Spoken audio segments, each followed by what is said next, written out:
The last train home.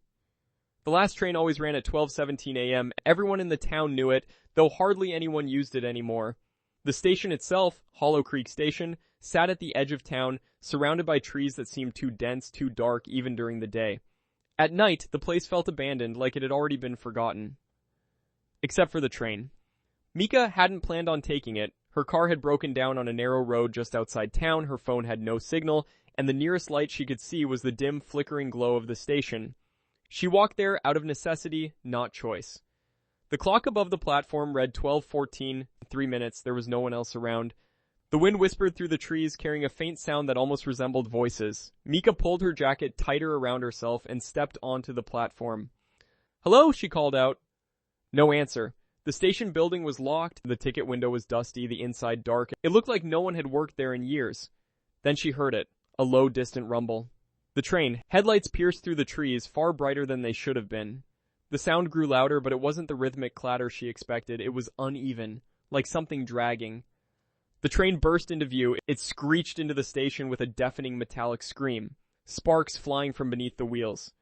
Mika winced and stepped back as it came to a sudden, unnatural stop. The door slid open. No conductor, no passengers visible, just silence. She hesitated. Something felt wrong. Not just eerie, but deeply instinctively wrong, like standing too close to the edge of a cliff in the dark.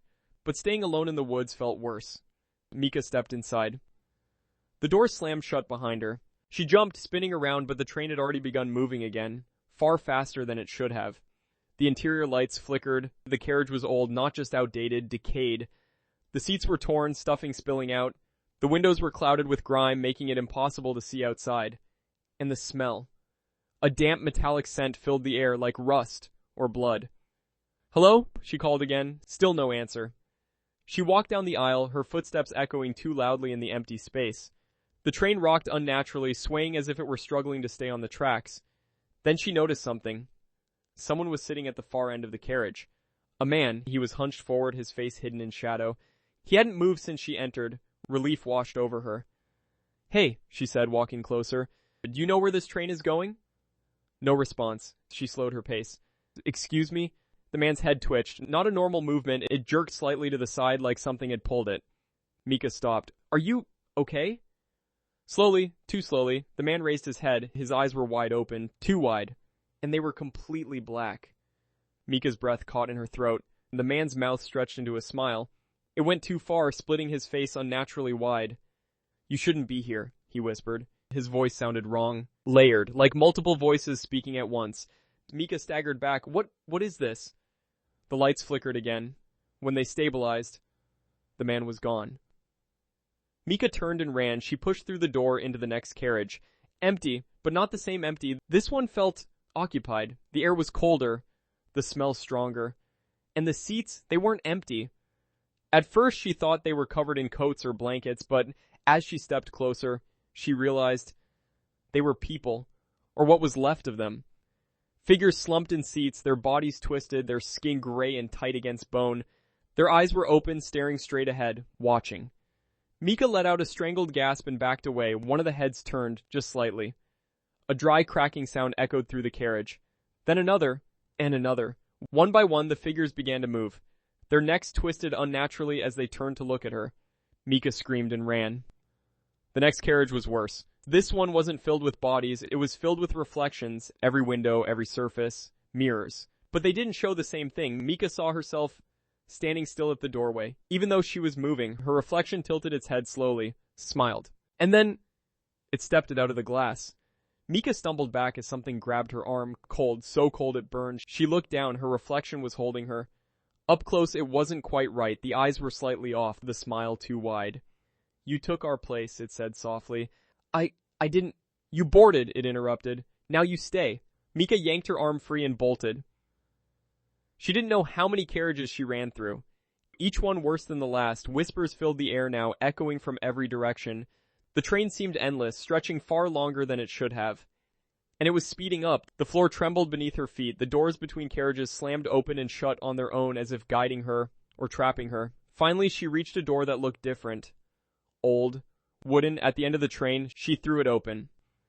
The conductor stood inside, tall, thin, unnaturally so. His uniform was pristine, untouched by the decay of the rest of the train. His face, however, was blank. No eyes, no mouth, just smooth pale skin. Mika froze. "Please," she whispered, "I just want to get off." The conductor tilted his head. "You boarded," he said. The voice came from everywhere. Not his face. There was no mouth to speak from. "You took a seat."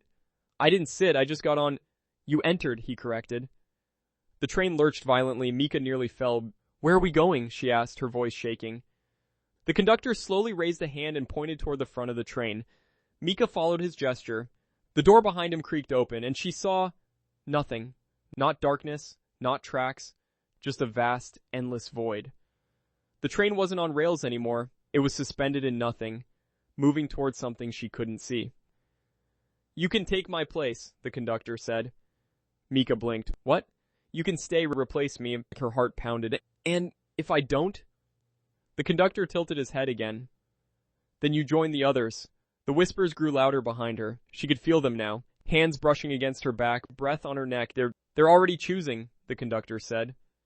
Mika turned. The passengers were there. Dozens of them, filling the carriage behind her. Their hollow eyes fixed on her, waiting. Mika's mind raced. "There has to be another way," she said. The conductor said nothing. The train roared louder. The void outside seemed to pulse. And then Mika did the only thing she could think of. She ran forward, past the conductor, into the void. For a moment, there was nothing. No sound, no sensation, just emptiness. Mika woke up on the platform. Gasping, the station clock read 12:16. The platform was empty, silent. No train, no sound, just the wind. She scrambled to her feet, looking around wildly. Had it been a dream? It had to be. It had to... A low rumble echoed in the distance. Mika turned slowly. Headlights pierced through the trees. The train was coming. Again. The clock ticked to 12:17. And this time, there were people already standing on the platform, waiting. They all turned to look at her. Their eyes were completely black, and they smiled. The doors opened.